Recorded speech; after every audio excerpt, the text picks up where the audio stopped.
Welcome everyone on Thinking Equally, the newly launched podcast of the Graduate Inequality Review, a student publication based in the Department of Social Policy and Intervention at the University of Oxford. We are excited and honored to welcome Fran Bennett on our episode today to talk about her research on gender inequality within the household. Fran Bennett was a senior research fellow and is now an associate fellow at the Department of Social Policy and Intervention at the University of Oxford. She's also a fellow of the Academy of Social Sciences and a member of the Policy Advisory Group of the Women's Budget Group. She has a particular interest in social security policy, gender issues, and poverty, income distribution, and participation. Fran, thank you so much for being here. I'm really excited to talk to you about your new book that you co-edited called A Research Agenda for Financial Resources Within the Household, published recently by Edward Elgar. And your co-editors, Sylvia Avram, Senior Research Fellow at the University of Essex, and also Professor Siobhan Austen, Professor of Economics at Curtin University. That's right. Yes, and thank you again for being here. Thank you. Yeah, we can also jump into the questions as we have a lot to talk about. It's really a great book, and there's three main parts. The first part is mainly about methodological issues and how we can research inequalities or financial resources within the household. But then you also talk about new research directions and also other new areas of research and policy implications as well in the end. But in the beginning, I just wanted to ask you about why is it so relevant to look inside the household and not to take it automatically as the unit of analysis, as so many of past research has done? Thank you very much. And it's great to be here.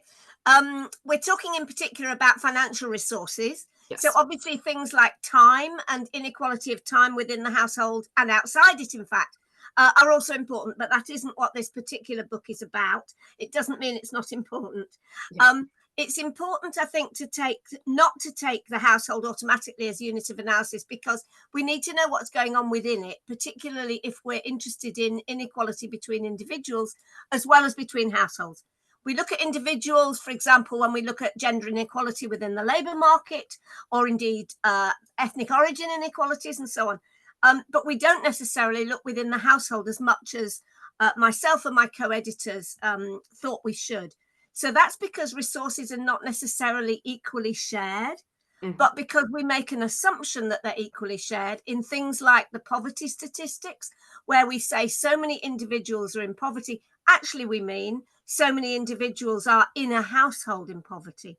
So we want to look inside what's been called the black box of the household, so to see how things work inside it, like you do with an aeroplane. And it's not just that not everything is equally shared, but also that not all money is neutral. So not all forms of money are used in the same way. They're not all fungible, as we might say. And that means we need to look at the receipt of income and wealth as well. So receipt, the control, which is particularly important in terms of power. And also, as you'll know, financial coercion is now a form of domestic abuse in the UK, seen as that. Management of resources as well, who manages them, and also what they're spent on within the household. So it's important to look at all of those to see what the inequalities are between individuals in the household, whether those are gendered or of other kinds, and therefore individual living standards. Thank you. Following up on the relevance of households, have households changed in the past decade? I assume there are more non-traditional households with single-parent families or same-sex couples, especially also in the book. You have research from the Global South and researchers from the Global South that also contribute a lot to our understandings on inequality within households. So I thought if you can maybe elaborate on how households are changing. Yeah, that's a really good question. Yes, your guess, I think, is correct. I'm not a demographer, but I think we do know that there are more single-parent households and also more same-sex households. And both of those have been explored as well in terms of how they deal with resources. And I think in particular, there are also more complex households these days within the global north as well as south. So in the global south, there have always been a lot of complex households with generations living together and so on. And in the book, we have one chapter about people migrating from one country to another to then live with their sons or daughters-in-law. But also, of course, the global south is important because of things like land, the title to land, and therefore assets and wealth being perhaps more important than often in the global north.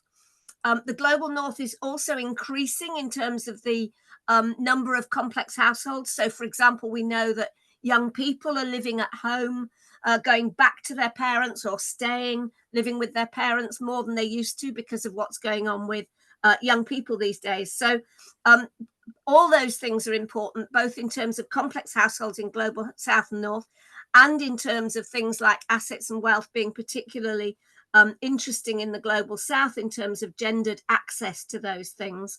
And the other thing which is important in the global south, but also elsewhere, is marital property regimes, as you might call them. In other words, what happens, particularly when households split up, as to whose assets are considered whose and how that affects people going forward. And the other thing which is important, I think, again, in the global south, there's been quite a lot of research on this, is what happens if you have social protection, i.e. social security payments, for example, for one kind of, for one person within a complex household. What does that do to their role, and what does it do to the way in which those resources are shared or not? And we also have chapters on that kind of thing in the book as well. I find it fascinating. No, it is certainly. And thank you. How would you someone who is not familiar with research on this or might come to this from a different background, how would you define these financial resources? I guess the scope could be really wide, but there's also specific things that you look at as a researcher. And linked to that, I was wondering, what are the challenges of collecting and accessing quality data regarding financial resources, and how different methodologies like quantitative and qualitative methodologies helpful in this? Yeah. So take the first of those first. I mean, yes. to be honest, we basically just did income and wealth in particular. And wealth being different kinds of assets. Now, of course, that could be assets in kind as well as in financial assets. So you might say, for example, the family car. And we had certainly in my own research with Dr. Sirin Sung some years ago, we had quite a few households, for example, where it was only the man who drove and the woman didn't. So the use of one family asset, which was the car, was basically usually, or at least was within the control of the man, because he was the only driver. That may not be the case so much now, but it was when we were doing the research. So that's kind of, we did it fairly simply. And obviously income can include income from the labor market. It can include income from investments. It can include income from benefits and so on. And the receipt of that income is not necessarily the same as who benefits from that income. So, for example, if you think of child benefit, where women, mothers, I should say, are the prime recipients of child benefit for the children, basically that's because they are entrusted with the task of giving the money for the children's benefit, not for their own. So just because you get some money doesn't mean it's necessarily meant for you. So just to go on to the challenges of collecting and accessing quality data. I mean, the particular question we raise, because this is what happens in the data often, is who do you talk to within the household? So do you just talk to the head of household? Do you talk to the reference person for the survey, which is often what happens in quantitative data? In the qualitative data, which again Dr. Sirin Sung and I did, which is featured in the book, we spoke separately to the man and the woman within our male-female couples.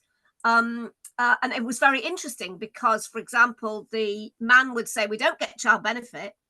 And the woman would say, we get child benefit because she was the one who got it. So if you have a survey which is trying to say what are the household resources, then, you know, I think our suggestion would be that if at all possible, you actually speak to all the adults within the household at least. And I think it's important to have both qualitative and quantitative data.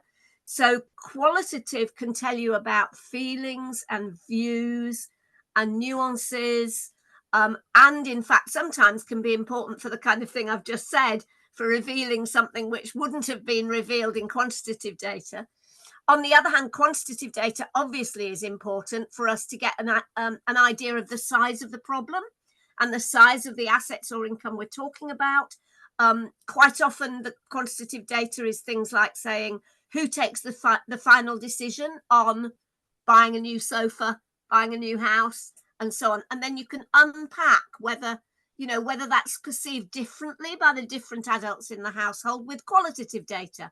And that could give you ideas about other quantitative questions you could ask. So they're not opposites, they're kind of complementary.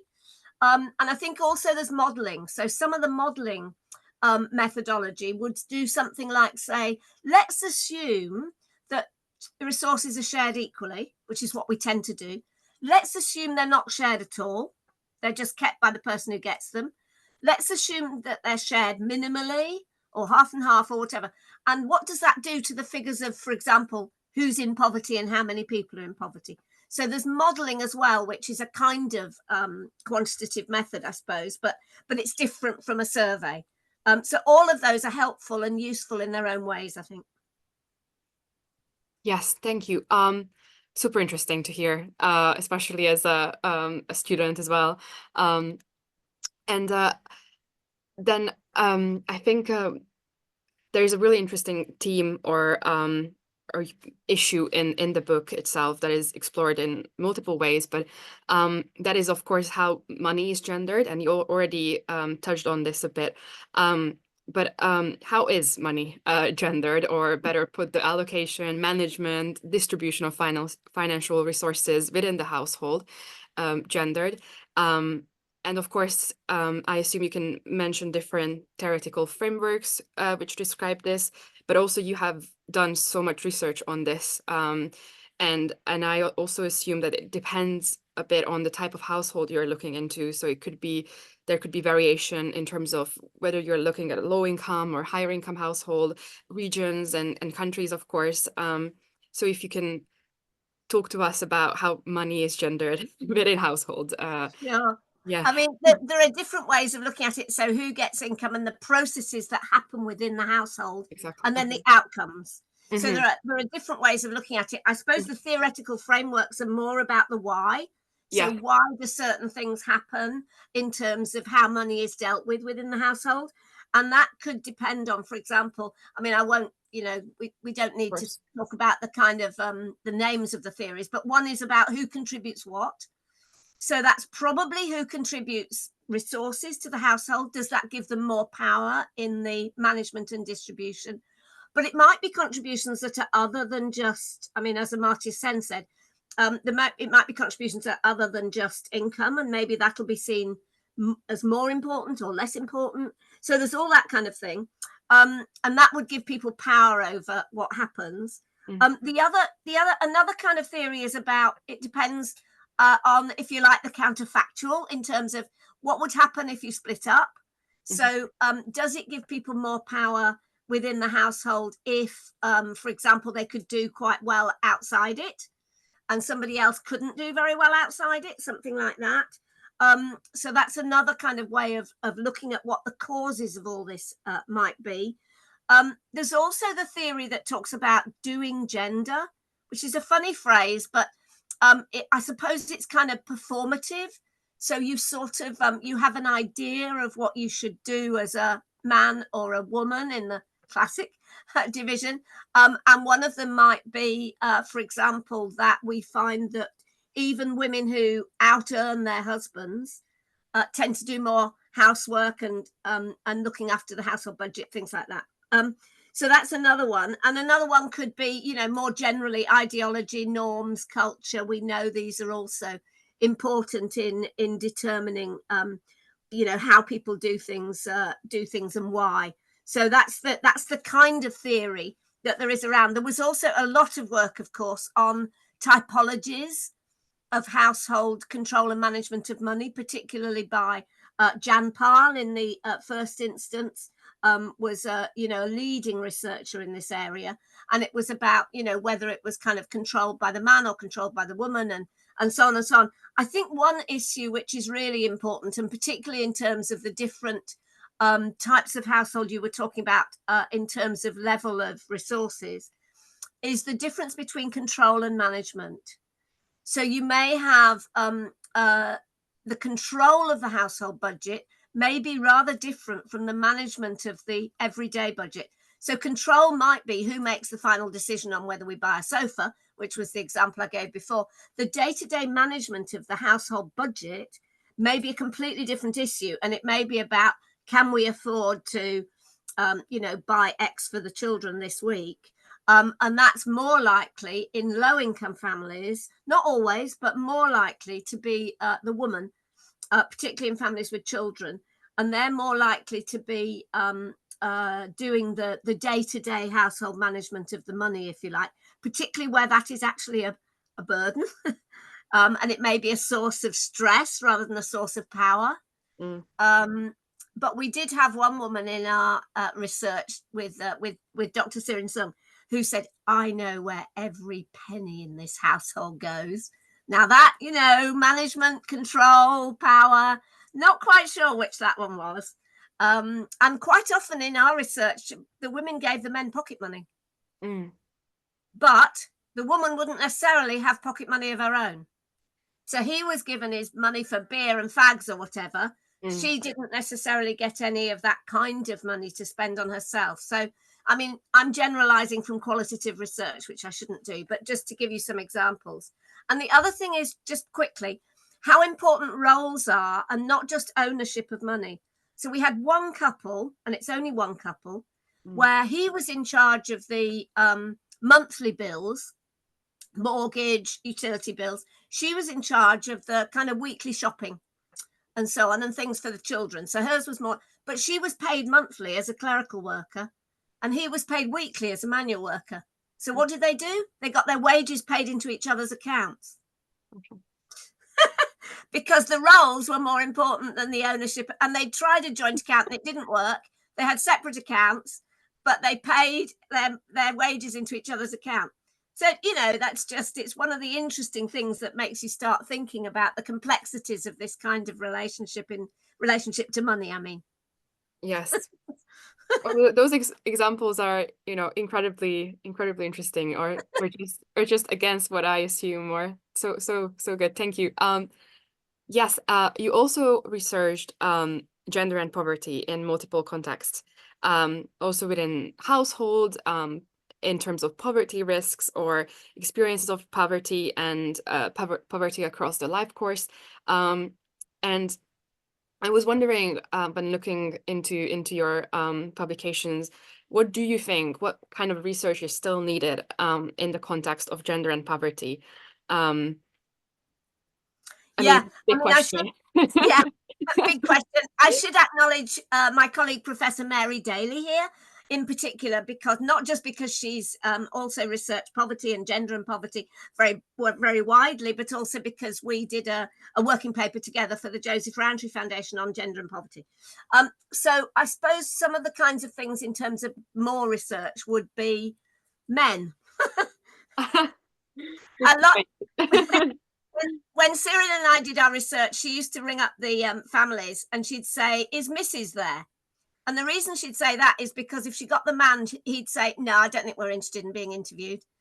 And if she got the woman, she'd say, oh, yeah, that's fine. We can interview both of us, So that's just an anecdote. But we have less research on men and poverty than we do on women and poverty. There was some a few years ago, which was really helpful and showed that men's social relationships tended to be narrower. In other words, they had a poverty of social relationships, particularly those who lived alone, as well as a poverty of material resources. But we really need more on men and poverty. That would be my primary suggestion.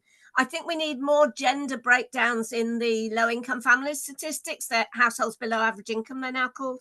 That's in the UK. And the other thing I think, which is it's a kind of policy thing about statistics, but we don't take childcare costs off when we look at whether households are in poverty or not. And this is also important, particularly for women, because both Jan Parl and Jane Lewis have raised the issue of, it's all very well saying women should have an independent income, autonomy, and so on. That's great. But if they then also have all the costs of caring to bear, then that is not a good situation. So, we need to look at something like childcare costs in terms of its gendered aspects, as well as the fact that, the Social Metrics Commission, for example, in the UK has suggested that you should take childcare costs off before you see whether households are in poverty or not. So that's important generally, as well as for gender.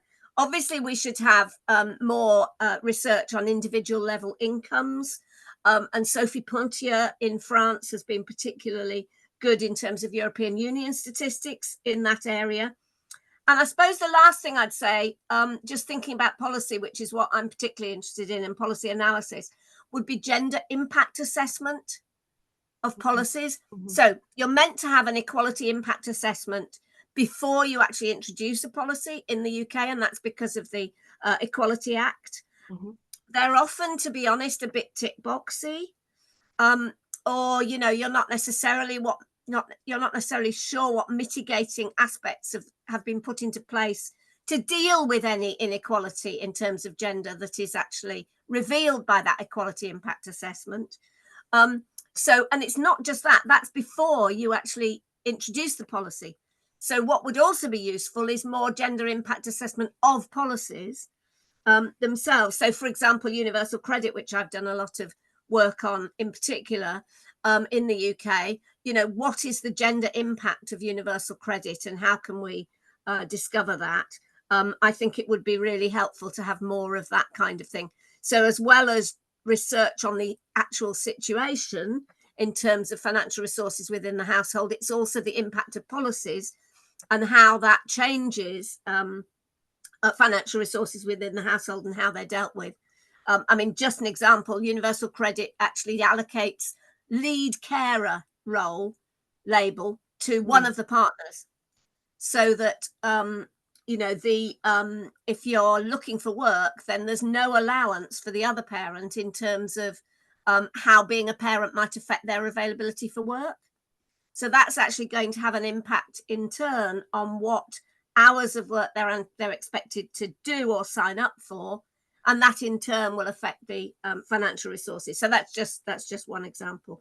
Or parental leave, for example, parental leave, whether it's shared parental leave like we have in the UK, or whether you actually allocate, it's daddy only leave, if you like, if only the father can take it, or the other partner, I should say, for same-sex couples, and if they don't, then you give it up, if you like. So that would have a different impact on the life course financial inequalities between the two partners, you would imagine.